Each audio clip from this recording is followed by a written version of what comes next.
Welcome back to our YouTube channel. My name is Basitsana. And my name is Renee. So guys, we've got exciting news. We are finally on 1K subscribers. Finally. It's been a long journey. We started back in 2019. We are now in 2020. It's been almost 2 years. So yeah, we're on 2022. Excuse me.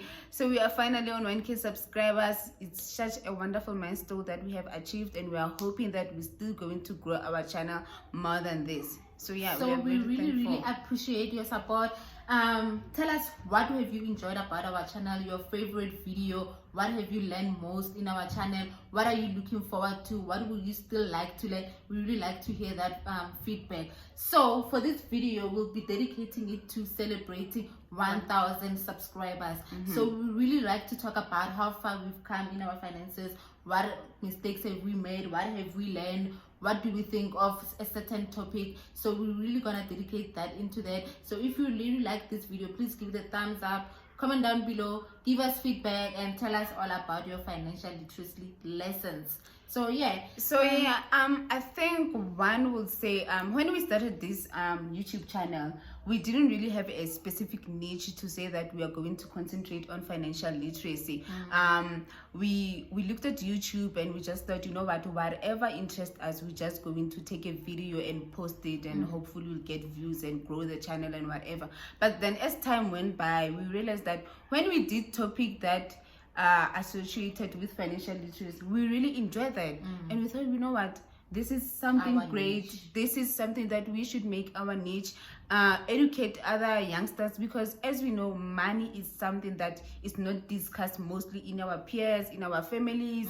You know, people are just scared to talk about this money issue. So that's why we decided to talk about financial literacy. And one would ask, what is financial literacy? Financial literacy is basically being able to make an informed decision about your money. So you are able to know how much money you're getting, how much money you're spending, how much money you're saving, how much money you're investing. So you are accountable for your money, and you know exactly where each and every cent goes. Yeah. One would ask, let me ask you maybe, what has been your biggest financial lesson? Yeah, if I may put it that way.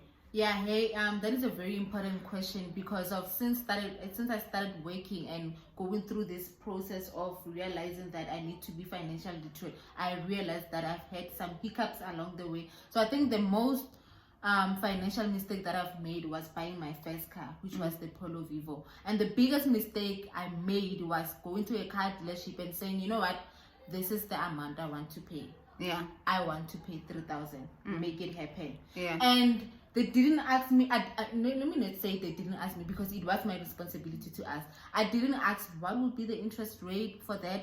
Am I gonna have balloon or not? Am I gonna have a service plan? Am I gonna have a maintenance plan? What will be the cost associated with that? So the person who was assisting me made it possible. They put balloon on my loan. They gave me a high interest rate. I think it was 13 point something. They gave me a high interest rate. The car was a brand new car, but I did not get a service plan. So every time I had to go for a service, I had to pop it out of my own pocket, which was an extra cost, which I did not plan for. So along the way, after buying that car, I realized I do not afford this car. Yeah. And I realized, going through my statement, when I was now becoming more clever and reading more, listening more, that, oh my wait, there's a balloon of a whole 50,000 rand. And I think we made a video, and we link it up here somewhere, where we talk about, where we told you a story about that losing my car was a blessing in disguise, because of all those things that I've mentioned. I think one can blame another person, but especially with your first car, you don't know the right questions to ask. Exactly. If the person that is assisting you at the car dealership doesn't come forward to say, for you to be able to pay this amount of money, we're gonna have to put balloon, your interest rate will be this much and this much, you don't know the questions to ask. Yes. So one advice I would say, if it's your first car, watch videos, go with a family member or your friend that you trust, that is clued up about cars, and they are taking loan from the bank, applying, and all those things, so that they can be able to say, I see a red flag here, what no.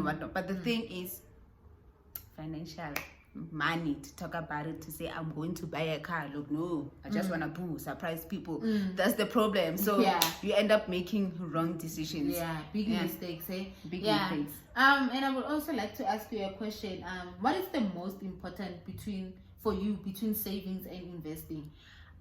For me personally, I wouldn't say there's really, you can choose between the two, between saving and investing. They're important in their own respective ways, both of them.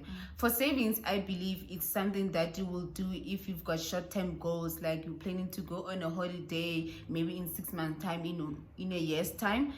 And then savings will be something to look at. And for investment, it's something that you would want to do in a long-term period, like in the next 5 years, in the next 10 years, 15 years, something like that. I think investment will really help you to maintain your standard of living when you are much older. That's how I would put it. So you can't really say they are both important, if you can, and I believe we should be working towards this, to have both of them, savings and investment. I totally agree. And most importantly, especially when it comes to savings, I think before you decide to invest, as much as it's important to have both of them, make sure that you have your emergency savings plan, because you cannot say I'm investing for long term, but if your car breaks down and it needs 2,000, you cannot pay for that 2,000 instantly now. You have to wait for month end for your salary. So it's really important for you to have an emergency savings plan. And it is ideal that what the financial advisors say, that it's ideal for you to have a 3 month savings, 3 to 6 months. 3 to 6 months emergency savings plan. One day I'm gonna make a story about this thing. I'll let you know. Of course. And I can add that on the investment, the thing is, investment is not guaranteed. Yes, that's the word. It's not guaranteed. So you can lose money or you can make money, but the longer you hold on your investment, the more money possibly you can make. So I don't think it will be pointless for you to say the money that I'm investing, then if my car breaks down, then I will have to from the investment. It doesn't really make financial sense. This month you might invest 2,000 and your car breaks in the next 2 weeks. That 2,000 is now 1,000. But in the next 3 months it could be 2,005. Exactly. Yes, exactly. Would you say a credit score is important? What can you tell us about a credit score?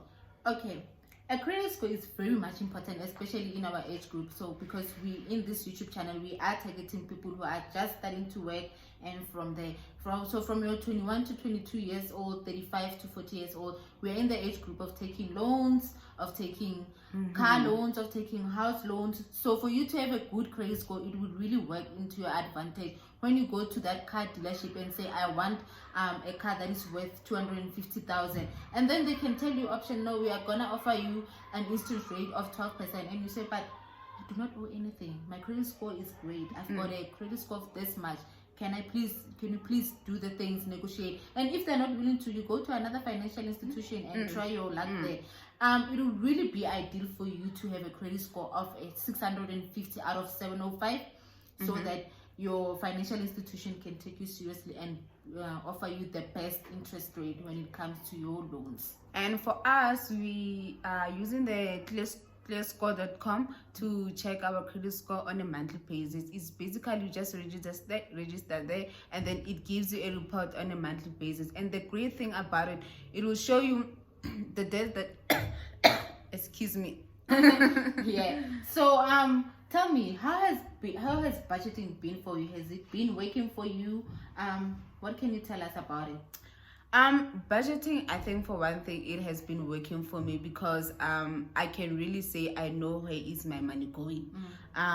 Every month I know, okay, this is the amount of salary that I'm getting. If there's an extra income or whatever, if I've got extra money, I put it there as well. And I know, okay, for transport I'm spending this much, for food I'm spending this much, for whatever, you categorize them. So you list all the things, all your debt, all your loan, all your expenditures, everything, entertainment, your hair, everything, toiletry, all those things, you put them there in, you put a budget to say, okay, on this one I'm gonna spend 500, on this one I'm gonna spend, and you check yourself as you go along to say how much have I spent, so that you can be able to say, am I sticking to my budget? Do I need to adjust anything? Am I spending more money on unnecessary stuff and not concentrating on important stuff?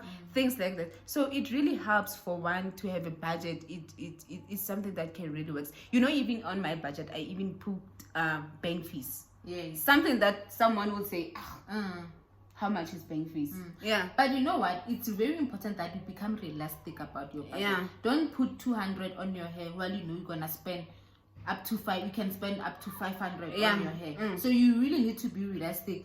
It's better for you to budget for the worst case scenario and like budgeting for way less. So that I actually think that in your column you should have your budget column, your actual that you've spent. So if you've budgeted 500 for your hair and you spend 300, and you know that you've got a surplus of 200, so that is going back to your bank, and you can actually take it to your savings. That 200. Yes, or you can take that 200 to entertainment or whatever, or if you have budgeted some short on some of the categories. So don't really be strict too much that you're gonna not like sticking to your budget. Like, it's gonna frustrate you to open your budget and to say, how much have I budgeted? You know what, I can't even buy an ice cream, I can't even buy this because my budget is so restricted. So yeah, that's it, guys. I really hope you enjoyed this video. We are just talking about how we've grown up from financial literacy. It's really been a really great journey. We've been watching YouTube videos, we've been reading books, we are listening to podcasts and all that, and we are trying to learn as much as we can, and we also putting this knowledge on this YouTube channel for you guys to share it with you, so we are all educated. So yeah, guys, if you really like this video, give us a thumbs up, comment down below, share us with your comments. How has financial literacy been? How's the journey and everything? And share with your loved ones. We really appreciate that. We are. And please guys, follow us on Instagram. River Twins. River_twins. River underscore. Yeah, we'll put it here. RE_BA_twins. Yes. So, but we'll link it down. It down. Thank you guys so much. We really hope you enjoyed this video. Bye. Bye.